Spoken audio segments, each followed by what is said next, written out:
नमस्कार दोस्तों, स्वागत है आपका आज के मुख्य समाचार में, जिसमें फटाफट से ले चलते हैं आपको सभी सुर्खियों की तरफ। लेकिन उससे पहले दोस्तों, अगर आप भी देश में बढ़ती महंगाई के लिए भाजपा को जिम्मेदार मानते हैं तो वीडियो को लाइक करके अपना समर्थन जरूर दर्ज कराइए दोस्तों। और दोस्तों, सुर्खियों में आगे बढ़ने से पहले लाल बटन को दबा के चैनल को सब्सक्राइब कीजिए और घंटी बजाकर कमेंट में लिखिए जय हिंद। फटाफट से चलते हैं सुर्खियों की तरफ। लालू यादव की हालत नाजुक, दिल्ली ले जाने की तैयारी, पीएम ने की तेजस्वी से बात। जी हाँ दोस्तों, पटना के पारस अस्पताल में भर्ती बिहार के पूर्व सीएम व आरजेडी प्रमुख लालू प्रसाद यादव की हालत नाजुक है। उन्हें एयर एम्बुलेंस से दिल्ली लाने की तैयारी की जा रही है। इस बीच पीएम नरेंद्र मोदी ने लालू यादव के पुत्र तेजस्वी यादव से फोन पर चर्चा कर स्वास्थ्य की जानकारी ली है। तेजस्वी ने बिहार की जनता से भावुक अपील भी की है। और आरजेडी प्रमुख लालू प्रसाद यादव रविवार को पटना में राबड़ी देवी के सरकारी आवास में गिर गए थे। इससे उनके कंधे की हड्डी टूट गई थी और शरीर के अन्य हिस्सों में भी उन्हें गंभीर चोटें आई थी। वो पहले से कई रोगों से जूझ रहे थे। सोमवार तड़के उनकी हालत बिगड़ने पर पटना के पारस अस्पताल के आईसीयू में उन्हें भर्ती कराया गया था। दोस्तों, रुक करते हैं अगली बड़ी खबर की तरफ। संस्थाओं को ध्वस्त कर रही बीजेपी, जज को ट्रांसफर की धमकी मिलने पर बोले राहुल गांधी। जी हां दोस्तों, कर्नाटक हाईकोर्ट के जज एचपी संदेश ने आरोप लगाया था कि उन्हें भ्रष्टाचार निरोधक ब्यूरो के खिलाफ टिप्पणी करने पर ट्रांसफर की धमकी मिली है। जज ने कहा था कि वो ऐसी धमकियों से डरने वाले नहीं हैं। जज ने एक मामले की सुनवाई करते हुए कहा था कि भ्रष्टाचार निरोधक ब्यूरो एक कलेक्शन सेंटर बन गया है। इस पर राहुल गांधी ने भारतीय जनता पार्टी पर निशाना साधा है। राहुल गांधी ने कहा है कि भाजपा एक के बाद एक संस्थाओं को ध्वस्त करने में लगी है। राहुल गांधी ने जस्टिस एचपी संदेश का वीडियो ट्वीट किया, जिसमें देखा जा सकता है कि जज ट्रांसफर की धमकी की बात कह रहे हैं। वीडियो में जज कह रहे हैं कि मैं इसके लिए तैयार हूं, लोगों की भलाई के लिए आपका एसीबी एडीजीपी एक शक्तिशाली व्यक्ति लगता है। मुझे इसके बारे में एक जज ने जानकारी दी। आदेश में ट्रांसफर की धमकी दर्ज की जाएगी। दोस्तों, साथ ही जज ने कहा कि मैं किसी से नहीं डरता, मैं बिल्ली को घंटी बांधने के लिए तैयार हूं। जज बनने के बाद मैंने संपत्ति जमा नहीं की है। मुझे कोई फर्क नहीं पड़ता अगर मैं पद खो देता हूं। मैं एक किसान का बेटा हूं। मैं खेती करने के लिए तैयार हूं। मैं किसी राजनीतिक दल से संबंध नहीं रखता और मैं किसी भी राजनीतिक विचारधारा को नहीं मानता। दोस्तों, उनके भाषण में जबरदस्त ईमानदारी झलकी है और उन्होंने बिना डरे फिर से एक बार कहा है कि जो सच है वो बोलता रहूंगा और मैं इन धमकियों से नहीं डरता। और बड़े भ्रष्टाचार को एक तरीके से उजागर किया गया है यहाँ पर जज द्वारा। रुक करते हैं अगली बड़ी खबर की तरफ। लेकिन उससे पहले दोस्तों, जज के इस बहादुरी के लिए आप वीडियो को लाइक करना मत भूलिएगा। आपको बता दें कि पीएसआई घोटाले पर खुलासे से कटघरे में कर्नाटक की बीजेपी सरकार आ चुकी है और हाईकोर्ट के जज ने ये बड़ा आरोप लगा दिया है। जी हाँ दोस्तों, कर्नाटक की राजनीति में एक बार फिर बीजेपी सरकार के लिए बड़ा एम्बेरसमेंट सामने आया है। दरअसल कर्नाटक हाईकोर्ट के जज जस्टिस एचपी संदेश ने आरोप लगाया है कि उन्हें ट्रांसफर की धमकी दी गई थी और पूरा मामला पीएसआई घोटाले का है, जिसमें मुख्य आरोपी के तौर पर एडीजीपी का नाम सामने आने पर उन्हें ट्रांसफर की धमकी दी गई। तो दोस्तों, जस्टिस संदेश ने यह खुलासा उस वक्त किया जब वो पूर्व तहसीलदार महेश पीएस की बेल की सुनवाई कर रहे थे। पूर्व तहसीलदार 5 लाख की रिश्वत लेते रंगे हाथों पकड़े गए थे। महेश ने अपने स्टेटमेंट में बताया कि ये रिश्वत उन्होंने बेंगलुरु के डीसी मंजुनाथ के कहने पर ली थी, जिसके बाद एसीबी ने आईएएस मंजुनाथ को भी गिरफ्तार कर लिया। दोस्तों, रुक करते हैं अगली बड़ी खबर की तरफ। महंगाई का झटका, घरेलू एलपीजी सिलेंडर की कीमतें बढ़ी और होगी महंगी आपकी रसोई गैस। जी हाँ दोस्तों, आम जनता को महंगाई का बड़ा झटका लगा है और रसोई गैस महंगी हो गई है। घरेलू एलपीजी सिलेंडर के दाम में 50 रुपये प्रति सिलेंडर का इजाफा हुआ है। बढ़ते हुए दाम लागू हो गए हैं और इस बढ़ोतरी के बाद दिल्ली में रसोई गैस सिलेंडर की कीमत 1053 रुपये प्रति सिलेंडर के रेट पर मिलेगा। 5 किलो वाले घरेलू एलपीजी सिलेंडर के दाम भी बढ़ा दिए गए हैं और इसमें 18 रुपये प्रति सिलेंडर की बढ़ोतरी की गई है।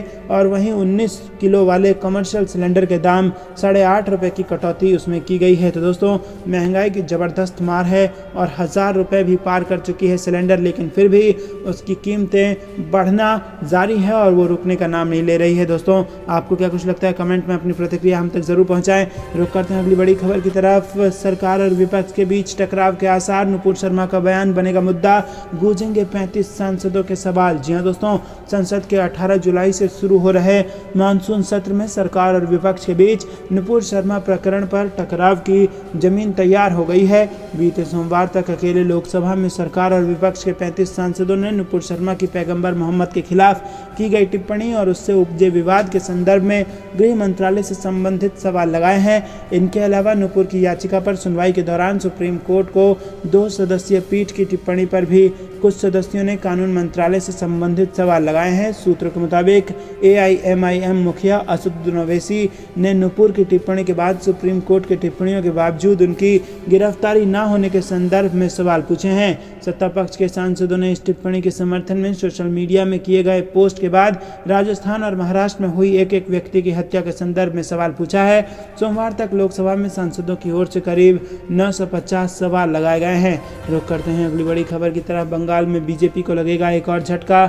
TMC प्रवक्ता से मिली रूपा गांगुली, चर्चाएं हो गई तेज। जी हां दोस्तों, पश्चिम बंगाल में 2019 के लोकसभा चुनाव में शानदार प्रदर्शन करने वाली बीजेपी के लिए पिछले 2 साल काफी चुनौतीपूर्ण रहे हैं। मुकुल रॉय से लेकर बाबुल सुप्रियो तक कई बड़े चेहरे पार्टी छोड़ जा चुके हैं और अब बीजेपी नेता रूपा गांगुली को लेकर अटकलें का दौर यहां पर शुरू होता नजर आ रहा है। यह दोस्तों, हाल ही में रूपा गांगुली ने एक सामाजिक कार्यक्रम में TMC प्रवक्ता कुणाल घोष से मुलाकात की है और उस मुलाकात की एक तस्वीर भी सोशल मीडिया पर खूब वायरल रही। रुख करते हैं अगली बड़ी खबर की तरफ। बीजेपी डिबेट में क्यों नहीं भेज रहे अपने प्रवक्ता, वो टीवी पर अपने नाइट वॉचमैन भेजकर पीछे से खेल रही है खेल, बोले अनुराग भदौड़िया। जी हाँ दोस्तों, समाजवादी पार्टी के नेता अनुराग भदौड़िया ने बीजेपी पर हमला बोला है और उन्होंने कहा कि बीजेपी सत्ता में है और वो विपक्ष के सवालों से क्यों भागती है। विपक्ष बीजेपी से पूछता है कि जब धर्म संसद में महात्मा गांधी जी को गाली दी गई तो बीजेपी के नेता क्यों नहीं बोले। जब देश में मॉब लिंचिंग हो रही थी तब बीजेपी के नेता क्यों नहीं बोले। जब देश के 50% अल्पसंख्यकों को मॉब लिंचिंग के नाम पर मार दिया जा रहा था तब बीजेपी के नेता क्यों नहीं बोले। हिंदुस्तान में ये जो नफरत की राजनीति बढ़ी है इस पर बीजेपी क्यों नहीं बोली। सपा नेता ने हमला जारी रखते हुए आगे कहा कि जब हम विपक्ष के लोग इन मुद्दों को लेकर टीवी डिबेट में चर्चा करने के लिए आए हैं तो बीजेपी अपने प्रवक्ताओं को चर्चा पर नहीं भेज रही। आखिर क्यों वो इस मुद्दे पर चर्चा के लिए नहीं आए। भाई आखिर हिंदुस्तान में जब से बीजेपी की सरकार आई है तब से ये माहौल क्यों खराब है, इसका जिम्मेदार कौन है और जो इसका जिम्मेदार है उसे कड़ी से कड़ी सजा मिलनी चाहिए, चाहे वो किसी भी धर्म या किसी भी जाति का व्यक्ति हो। अनुराग भदौड़िया ने सत्ताधारी पार्टी पर हमला जारी रखते हुए कहा कि बीजेपी पीछे से खेल खेल रही है, वो सामने आकर नहीं बोलना चाहती। उसे पता है अगर वो टीवी डिबेट पर बोलेंगे तो उन पर भी सवाल दागे जाएंगे।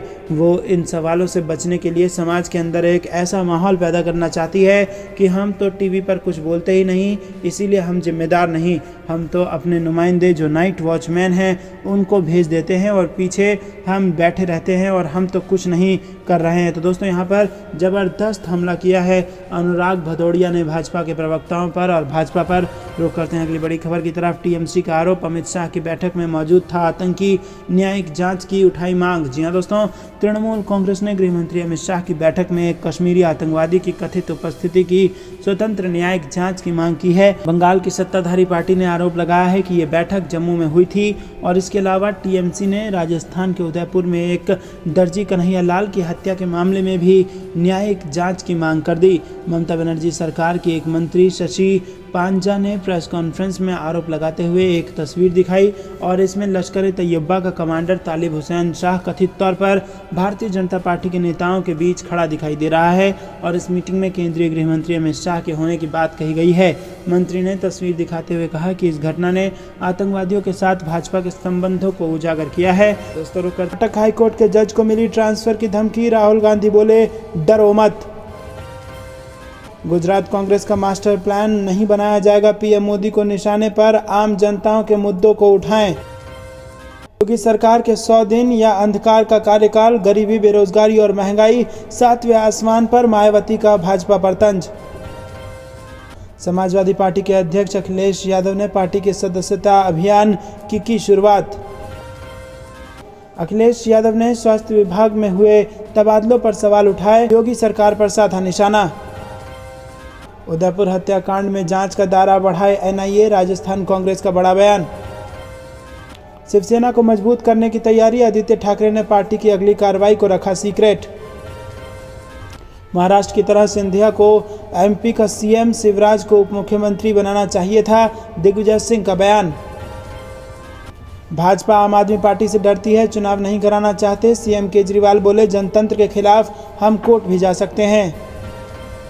दिल्ली विधानसभा में सीबीआई के मुद्दे पर जोरदार हंगामा, बीजेपी के खिलाफ आम आदमी पार्टी विधायकों ने की नारेबाजी। गुजरात में केजरीवाल ने की बीजेपी सरकार को हटाने की अपील, मुफ्त बिजली का किया वादा। शिवसेना का बागियों को तंज, बीजेपी खुद गिरा देगी सरकार, होंगे मध्यावधि चुनाव। महाराष्ट्र, गुजरात समेत कई राज्यों में जमकर बरसेंगे बादल, मौसम का लेटेस्ट अपडेट।